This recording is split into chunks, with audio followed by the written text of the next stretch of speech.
Good morning all of you. बच्चों, आज हम लोग हिंदी पठन के अंतर्गत पाठ 7 के प्रायश्चित पाठ का अध्ययन करने जा रहे हैं।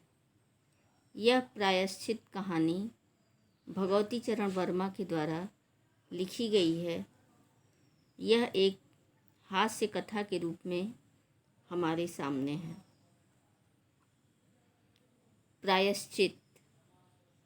भगवती चरण वर्मा ने इस हास्य कथा के माध्यम से समाज में व्याप्त अंधविश्वास तथा धार्मिक पाखंड को बड़े ही रोचक तथा सहज तरीके से व्यक्त किया है। यह कथा हमें संदेश देती है कि हमें धर्म के नाम पर प्रपंच एवं आडंबरों के चक्कर में न पड़कर अपनी बुद्धि एवं विवेक से काम करना चाहिए। तो आइए हम लोग पाठ की ओर चलते हैं। अगर कबरी बिल्ली घर में किसी से प्रेम करती थी तो रामू की बहू से। अगर रामू की बहू किसी से घृणा करती थी तो कबरी बिल्ली से।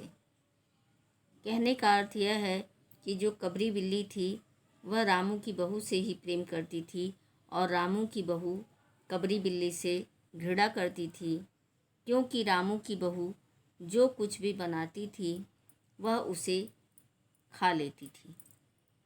रामू की बहू 2 महीना हुआ मायके से प्रथम बार ससुराल आई थी। पति की प्यारी और सास की दुलारी 14 वर्ष की बालिका।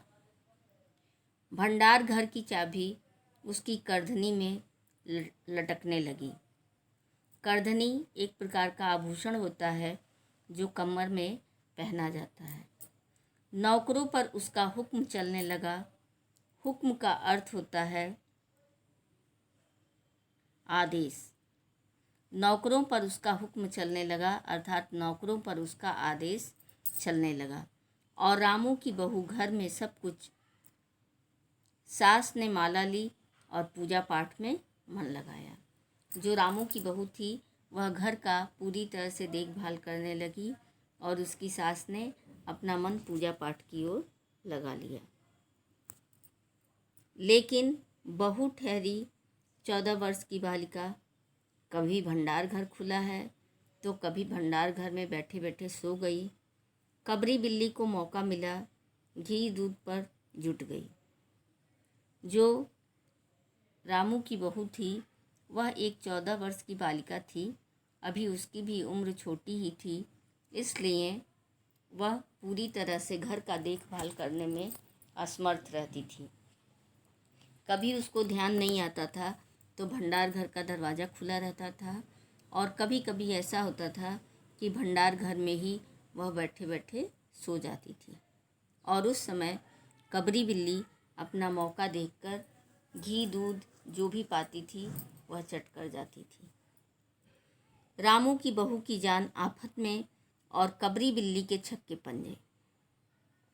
रामू की बहू हर समय कबरी बिल्ली से डरी रहती थी कि कब कबरी बिल्ली आएगी और खा पी कर चली जाएगी। रामू की बहू हांडी में घी रखते रखते ऊँग गई। हांडी एक प्रकार का बर्तन होता है। उसमें रामू की बहू ने घी रखा और रखते रखते ही उसे नींद आ गई। ऊँघना मतलब नींद में झूमना। और बचा हुआ घी कबरी के पेट में। रामू की बहू दूध ढककर मिस्राइन को अनाज देने गई और दूध नदारद। एक दिन रामू की बहू ने दूध को ढक कर रखा और बगल में मिस्राइन के यहाँ अनाज देने गई और उसी समय कबरी बिल्ली आ गई और उसने दूध का सफाया कर दिया। नदारद का मतलब गायब। अगर यह बात यहीं रह जाती तो भी बुरा न था। कबरी रामू की बहू से कुछ ऐसा परच गई कि रामू की बहू के लिए खाना पीना दुश्वार। दुश्वार का अर्थ होता है मुश्किल या कठिन। रामू की बहू के कमरे में रबड़ी से भरी कटोरी पहुंची और रामू जब तक आए तब तक कटोरी साफ चटी हुई। रबड़ी एक प्रकार की मिठाई होती है और बाजार से मलाई आई और जब तक रामू की बहू ने पान लगाया मलाई गायब। रामू की बहू ने पान लगाया मलाई गायब। रामू की बहू ने तय कर लिया कि या तो वही घर में रहेगी या फिर कबरी बिल्ली ही। मोर्चाबंदी हो गई और दोनों सतर्क। बिल्ली फंसाने का कटघरा आया। उसमें दूध, चूहे, मलाई और बिल्ली को स्वादिष्ट लगने वाले विविध प्रकार के व्यंजन रखे गए, लेकिन बिल्ली ने उधर निगाह तक न डाली। कबरी के हौसले बढ़ जाने से रामू की बहू का घर में रहना मुश्किल हो गया। उसे मिलती थी सास की मीठी मीठी झिड़कियाँ और पतिदेव को मिलता था रूखा सूखा भोजन। जब कबरी बिल्ली रामू की बहू का खाना पीना चट करके चली जाती थी तो उसे सास के द्वारा डांट भी मिलती थी। निगाह का अर्थ होता है दृष्टि। एक दिन रामू की बहू ने खीर बनाई। पिस्ता, बादाम, मखाने और तरह तरह के मेवे दूध में औटाए गए। सोने का वर्क चिपकाया गया और खीर से भरकर कटोरा कमरे में एक ऊंचे ताक पर रखा गया जहां बिल्ली न पहुंच सके। रामू की बहू इसके बाद पान लगाने में लग गई। उधर कमरे में बिल्ली आई। ताक के नीचे खड़े होकर उसने ऊपर कटोरे की ओर देखा। सूंघा, माल अच्छा है। ताक की ऊंचाई का अंदाज़ा लगाया और देखा कि रामू की बहू पान लगा रही है। पान लगाकर रामू की बहू सास को देने चली गई और कबरी ने छलांग मारी। पंजा कटोरे में लगा। कटोरा झंझनाहट के साथ फर्श पर। जब रामू की बहू पान लगाकर अपनी सास को देने गई, उतने देर में कबरी बिल्ली ने जो खीर से भरा हुआ कटोरा था उसे मारकर नीचे गिरा दिया। आवाज़ रामू की बहू के कान में पहुंची। सास के सामने पान फेंककर वह दौड़ी। क्या देखती है कि फूल का कटोरा, टुकड़े टुकड़े, खीर फर्श पर और बिल्ली डटकर खीर उड़ा रही है। रामू की बहू को देखते ही कबरी चंपत। फूल का कटोरा। फूल एक प्रकार का बर्तन होता है, एक धातु होती है और उससे तरह तरह के बर्तन उस धातु से बने होते हैं। तो रामू की बहू फूल के कटोरे में खीर बनाकर रखी थी। रामू की बहू पर खून सवार हो गया। न रहेगा बांस न बजेगी बांसुरी। न रहेगा बांस न बजेगी बांसुरी। इसे हम कहावतों और मुहावरों के रूप में भी कहते हैं। तो इसका अर्थ होता है कि कारण के नष्ट होने पर नाम न होना। रामू की बहू ने कबरी की हत्या पर कमर कस ली। रात भर उसे नींद न आई। किस दांव से कबरी पर वार किया जाए कि फिर जिंदा न बचे, यह पड़े पड़े सोचती रही। सुबह हुई और वह देखती है कबरी देहरी पर बैठी बड़े प्रेम से उसे देख रही है। देहरी एक प्रकार का मिट्टी का बना हुआ ढांचा होता है। उसको इस प्रकार से बनाया जाता है कि उसमें अनाज रखने का काम किया जाता है और ये गांव में बहुत अधिक देखने को मिलता है। रामू की बहू ने सोचा। इसके बाद मुस्कुराती हुई वह उठी। कबरी वहाँ से खिसक गई। रामू की बहू एक कटोरा दूध दरवाजे की देहरी पर रखकर चली गई। साथ में पाटा लेकर लौटी तो देखती है कि बिल्ली दूध में जुटी है। मौका हाथ में आ गया। सारा बल लगाकर उसने पाटा बिल्ली पर पटक दिया।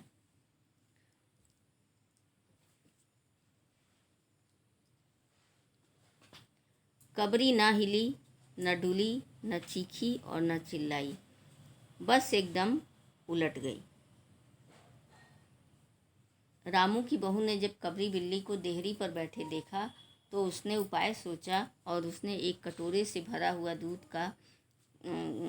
से भरा हुआ कटोरा दरवाजे की देहरी पर रख दिया और साथ में उसने सोचा कि आज इस बिल्ली को मैं छोड़ने वाली नहीं हूँ। और जब उसने देखा कि बिल्ली दूध पी रही है तो उसने एक पाटा, एक लकड़ी का एक प्रकार का हिस्सा होता है, चौकोर सा होता है, उस पे बैठने का भी काम किया जाता है और उससे कपड़ा भी धुलने का कार्य किया जाता है। तो उसने उसको उठाकर कबरी बिल्ली के ऊपर चला दिया और जब उससे चोट लगी तो वह बिल्ली बिना हिले डुले चीखे चिल्लाए वहीं पर पड़ी रह गई। आवाज़ हुई तो महरी झाड़ू छोड़कर, मिस्राइन रसोई छोड़कर और सास पूजा छोड़कर घटनास्थल पर उपस्थित हो गई। जब बिल्ली को मारने की आवाज़ आई तो जो उसके घर में महरी थी, जो बर्तन या झाड़ू पोछा करती थी, वह अपना झाड़ू छोड़कर दौड़ी और जो मिस्राइन उसकी रसोई में खाना बनाती थी वह अपना खाना बनाना छोड़कर दौड़ी। रामू की बहू सिर झुकाए अपराधिनी की भांति बातें सुन रही थी। महरी बोली, अरे राम, बिल्ली तो मर गई। माँ जी, बहू से बिल्ली की हत्या हो गई, यह तो बहुत बुरा हुआ। मिस्राइन बोली, हाँ ठीक कहती हो। अब जब तक बहू के सिर से हत्या का पाप न उतर जाए तब तक न कोई पानी पी सकता है न खा सकता है। बहू, यह क्या कर डाला? महरी ने कहा, कहो तो पंडित जी को बुला लाऊं। सास की जान में जान आई। अरे हाँ, जल्दी पंडित जी को बुला ला। बिल्ली की हत्या की खबर बिजली की तरह पड़ोस में फैल गई। पड़ोस की औरतों का रामू के घर तांता बध गया। चारों तरफ से प्रश्नों की बौछार और रामू की बहू सिर झुकाए बैठी रही। जब बिल्ली की हत्या हुई तो यह खबर पूरे पड़ोस में फैल गई और पड़ोस के लोग उसके घर आने लगे। तांता बध गया। तांता बंधना मतलब लोगों का आना जाना शुरू हो गया और लोग तरह तरह के प्रश्न पूछने लगे। पंडित परम सुख को जब यह खबर मिली, उस समय वे पूजा कर रहे थे। खबर पाते ही उठ खड़े हुए, पंडिताइन से मुस्कुराते हुए बोले, भोजन न बनाना। लाला घासी राम की पतोहू ने बिल्ली मार डाली है, प्रायश्चित होगा, पकवानों पर हाथ लगेगा। पंडित जी यह खबर पाकर बहुत ही प्रसन्न हुए कि अब तो जब उनकी बहू ने बिल्ली को मार डाला है तो हमें बहुत ही फायदा होगा। पंडित परम सुख चौबे छोटे से मोटे से आदमी थे। लंबाई 4 फुट 10 इंच और तोंत का घेरा लगभग 58 इंच। चेहरा गोल मटोल, रंग गोरा, चोटी कमर तक पहुंची हुई। कहा जाता है कि जब पंसेरी खुराक वाले पंडितों को ढूंढा जाता था तो पंडित परम सुख जी को लिस्ट में प्रथम स्थान दिया जाता था। कहने का अर्थ यह है कि पंडित जी खाने पीने में बहुत ही आनंद लेकर खाते थे और इसलिए उन्हें सभी लोग ढूंढते थे। पंडित परम सुख पहुँचे और कोरम पूरा हुआ। पंचायत बैठी। सास जी, मिश्रानी, किस्नू की माँ, छिन्नू की दादी और पंडित परम सुख।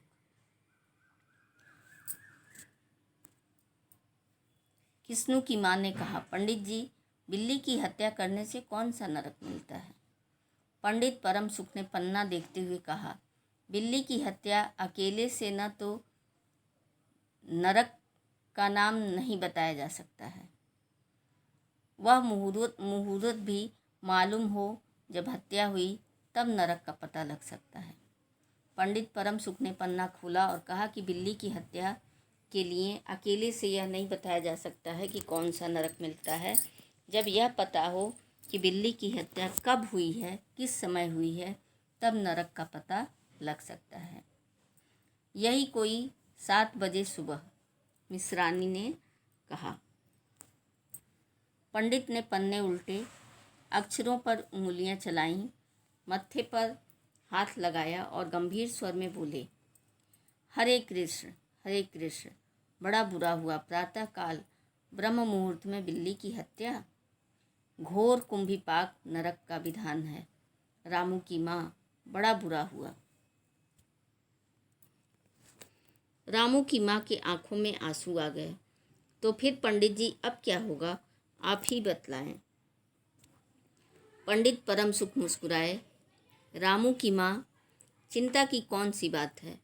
हम पुरोहित फिर कौन दिन के लिए हैं। शास्त्रों में प्रायश्चित का विधान है, सो प्रायश्चित से सब कुछ ठीक हो जाएगा। रामू की माँ ने कहा, पंडित जी, इसीलिए तो आपको बुलाया था। अब आगे बतलाएं कि क्या किया जाए। क्या किया जाए? यही एक सोने की बिल्ली बनाकर बहू से दान करवा दी जाए। जब तक बिल्ली न दे दी जाए तब तक घर अपवित्र रहेगा। इसके बाद 21 दिन पूजा पाठ हो जाए। रामू की माँ ने कहा, तो पंडित जी, कितने तोले की बिल्ली बनाई जाए। पंडित परम सुख मुस्कुराए। अपनी तोद पर हाथ फेरते हुए बोले, रामू की माँ, शास्त्रों में लिखा है कि बिल्ली के वजन भर सोने की बिल्ली बनवाई जाए। कहने का अर्थ यह है कि जितने वजन की बिल्ली हो उतने वजन की ही बिल्ली बनवाई जाए। लेकिन अब कलयुग आ गया है, धर्म कर्म नाश हो गया है, श्रद्धा रही नहीं। सो रामू की माँ, कम से कम 21 तोले की बिल्ली बनवा के दान कर दो, और आगे तो अपनी अपनी श्रद्धा। रामू की माँ ने आंखें फाड़कर पंडित परम सुख को देखा। अरे बाप रे, 21 तोले सोना। पंडित जी, यह तो बहुत है। तोले भर की बिल्ली से काम ना चलेगा।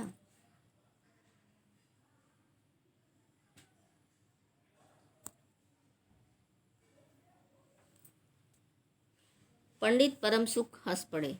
रामू की माँ, 1 तोला सोने की बिल्ली। अरे रुपए का लोभ बहू से बढ़ गया। बहू के सिर पर बड़ा पाप है। इसमें इतना लोभ ठीक नहीं। मोल तोल शुरू हुआ। मामला 11 तोले की बिल्ली पर ठीक हो गया। इसके बाद पूजा पाठ की बात आई। पंडित ने कहा, इसमें क्या मुश्किल बात है। हम लोग किस दिन के लिए हैं। मैं पाठ कर दिया करूँगा। पूजा की सामग्री आप हमारे घर भिजवा देना। पूजा का सामान कितना लगेगा? अरे कम से कम सामान में हम पूजा कर देंगे। दान देने के लिए करीब 10 मन गेहूँ, 1 मन चावल, 1 मन दाल, मन भर तिल, 5 मन जौ और 5 मन चना, पसेरी घी और मन भर नमक भी लगेगा। बस इतने से काम चल जाएगा। अरे बाप रे, इतना सामान। पंडित जी, इसमें तो 150 रुपया खर्च हो जाएगा। रामू की माँ ने रुआंसी होकर कहा, फिर इतने से कम में तो काम ना चलेगा। बिल्ली की हत्या कितना बड़ा पाप है। रामू की माँ, खर्च को देखते वक्त पहले बहू के पाप को तो देख लो।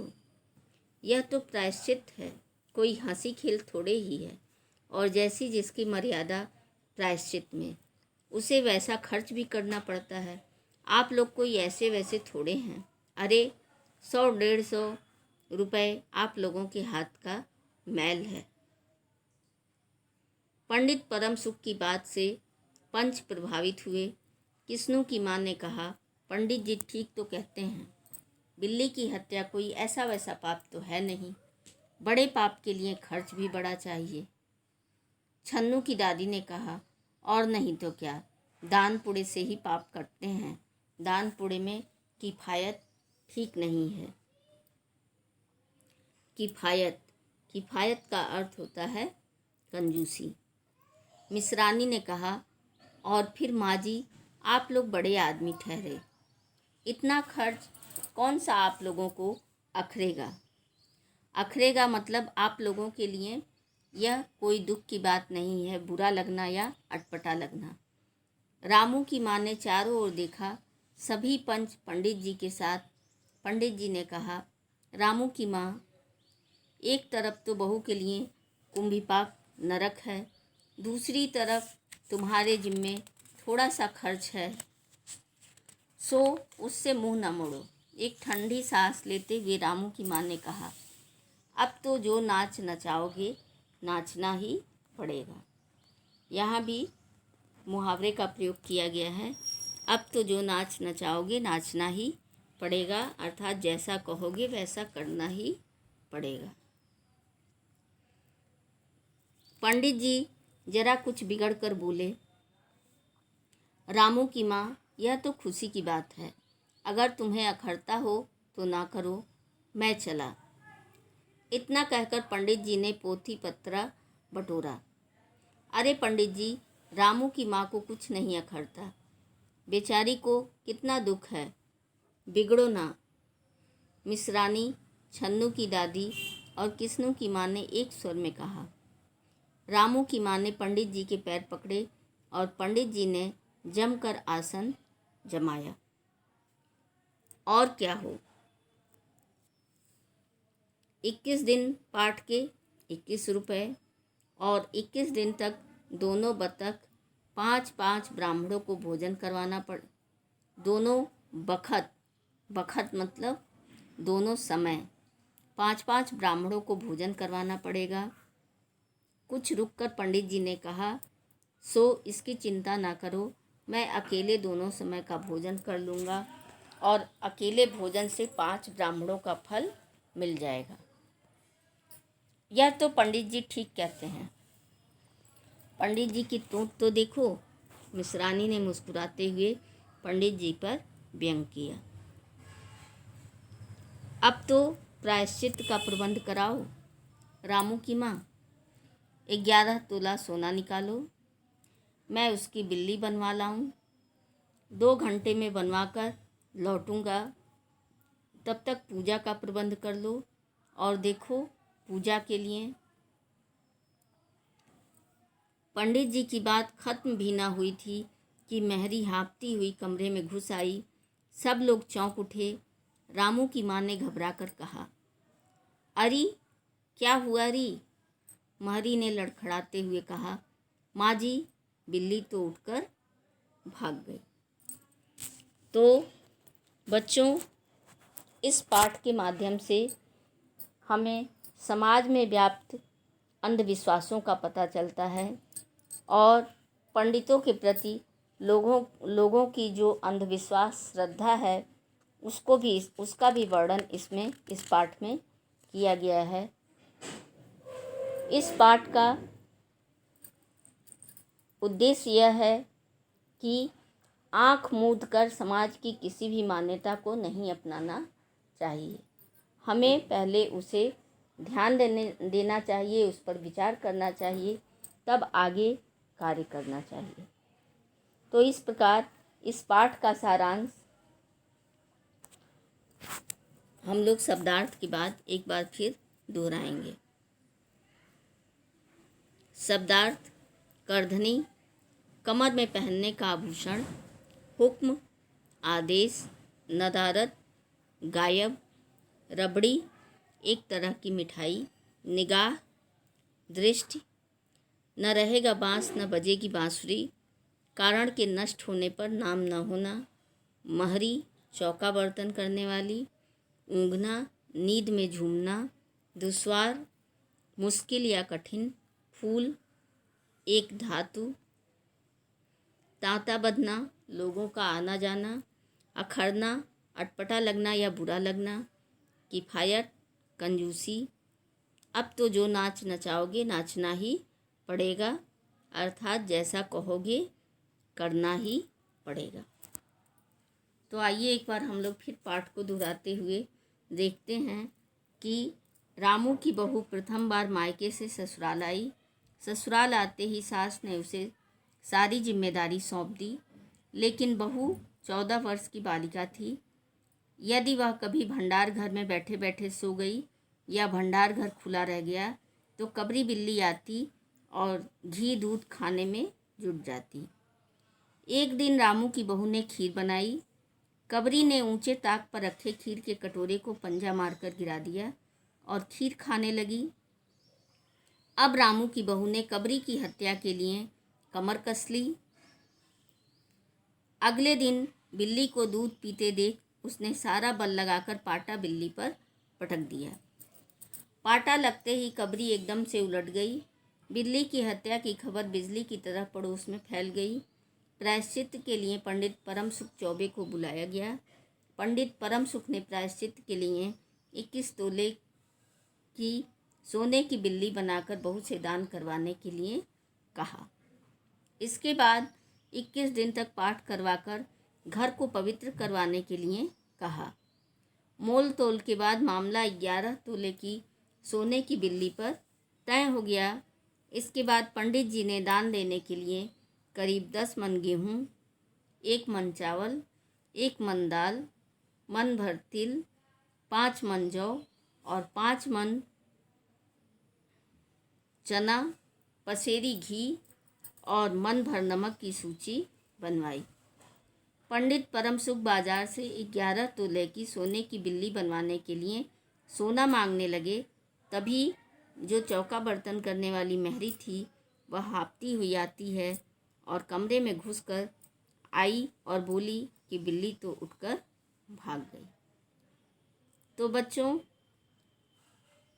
इस पाठ को पढ़ने से हमें समाज में व्याप्त अंधविश्वासों और रूढ़ियों का पता चलता है और इस प्रकार आप लोग इस पाठ के बारे में अध्ययन कर चुके हैं, इस पाठ के शब्दार्थों को पढ़ चुके हैं और आगे हम लोग इस पाठ के अभ्यास प्रश्नों के विषय में अध्ययन करेंगे और उसके विषय में जानने का प्रयास करेंगे। धन्यवाद।